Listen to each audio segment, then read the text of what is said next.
Ketika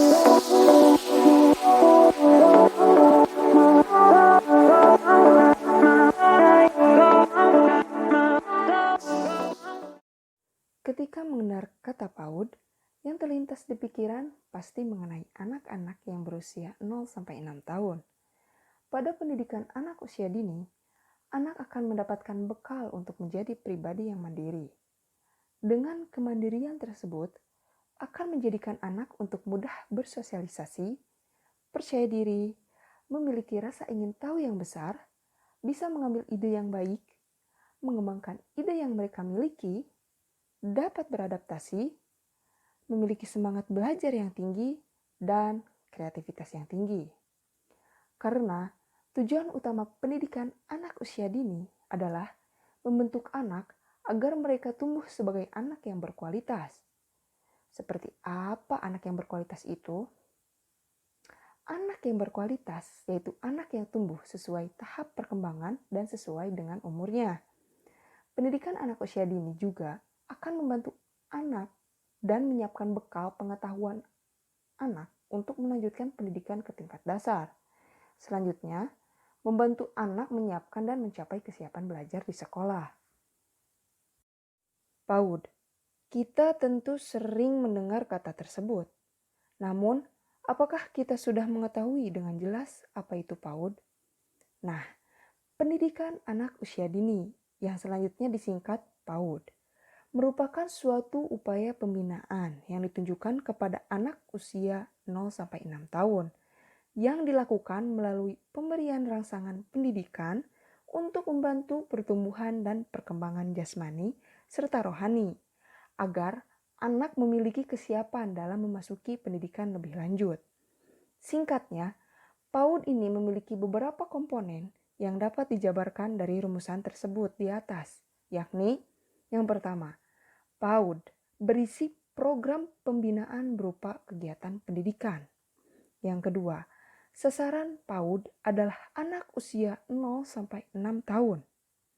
Yang ketiga, program PAUD untuk mengembangkan seluruh potensi anak yang mencakup lingkup perkembangan nilai agama dan moral, fisik motorik, kognitif, bahasa, sosial, emosional, dan seni. Dan yang terakhir, tujuan program PAUD adalah agar anak memiliki kesiapan mengikuti pendidikan lebih lanjut. Taman Kanak-Kanak Islam Naurah Huda didirikan pada tahun 2018 di bawah naungan Yayasan Islam Naurah Huda. Tokoh yang paling berjasa dalam mendirikan Taman Kanak-Kanak Islam Naurah Huda adalah sepasang suami istri, yaitu Ibu Haji Susi Wahyuni dan Bapak Haji Tony Atman, yang saat ini sebagai pengurus Yayasan Islam Naurah Huda. Yayasan Islam Naurah Huda awalnya hanya memiliki satu layanan program, yaitu Taman Kanak-Kanak. Namun di tahun kedua, Yayasan Islam Naurah Huda membuka dua layanan program, yaitu Kelompok Bermain dan Taman Kanak-Kanak. Alhamdulillah, itu pun mendapat respon yang baik dari masyarakat sekitar. Sistem untuk mempermudah manajemen dan pengelolaan perencanaan serta evaluasi pembelajaran di TK Islam Naurah Huda memiliki konsep leadership school dan merupakan salah satu sekolah yang berbasis nilai-nilai agama. Naurah Huda Leadership School hadir dengan konsep baru, yaitu menatap masa depan untuk menciptakan anak usia dini yang berkarakter, soleh-solehah, dan berjiwa pemimpin.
Pola pengasuhan anak usia dini oleh keluarga di luar negeri pada dasarnya tidak jauh beda dengan di Indonesia. Yang berbeda adalah sistem pendidikan anak usia dini di sekolah yang mereka ikuti. Yang pertama, kurikulum yang mengutamakan pendidikan moral dan budi pekerti. Jika di Indonesia anak-anak diharuskan untuk bisa membaca dan berhitung, anak-anak TK di luar negeri justru dibebaskan untuk bermain di awal-awal masa pendidikan. Pendidikan yang diberikan oleh sekolah lebih kepada pendidikan moral dan budi pekerti, yang dimana untuk memastikan anak memiliki pondasi karakter yang kuat untuk dapat mengamalkan ilmu yang akan mereka terima ketika beranjak dewasa. Yang kedua, mengedepankan penghargaan. Penghargaan yang rutin diberikan oleh guru maupun orang tua, bahkan hanya sekedar mengucapkan terima kasih, akan membuat kepercayaan diri anak meningkat. Penghargaan tidak hanya diberikan ketika anak meraih kesuksesan saja, namun juga diberikan atas usaha dan kerja keras yang dilakukan oleh anak. Hal tersebut akan memotivasi mereka untuk tetap berusaha dan tidak putus asa saat menghadapi kegagalan. Ketiga, melatih fisik itu penting. Agar anak tumbuh sehat dan kuat, fisik anak dirangsang bertumbuh dengan berbagai aktivitas fisik seperti olahraga dan permainan. Kita ambil contoh, di Belanda dan Jerman, lembaga pendidikan anak usia dini dan sekolah merupakan tempat yang menyenangkan bagi anak-anak. Karena kegiatan belajar mengajar dibuat santai dan menyenangkan. Sebagian besar waktu anak dihabiskan dengan bermain dan anak-anak jarang diberikan pekerjaan rumah. Keempat, anak berkembang menurut kemampuannya masing-masing. Seperti contoh di Inggris, metode belajar yang disesuaikan dengan kemampuan masing-masing. Jika seorang anak berkemampuan bahasa Inggrisnya masih di level 1 dan matematikanya di level 3, dia akan dikelompokkan berbeda dengan temannya yang bahasa Inggrisnya di level 3 dan matematikanya di level 2. Jika guru merasa anak sudah mampu, tahapan belajarnya akan naik. Anak yang pintar dalam bidang seni tidak akan dipaksakan untuk pandai matematika, begitupun sebaliknya.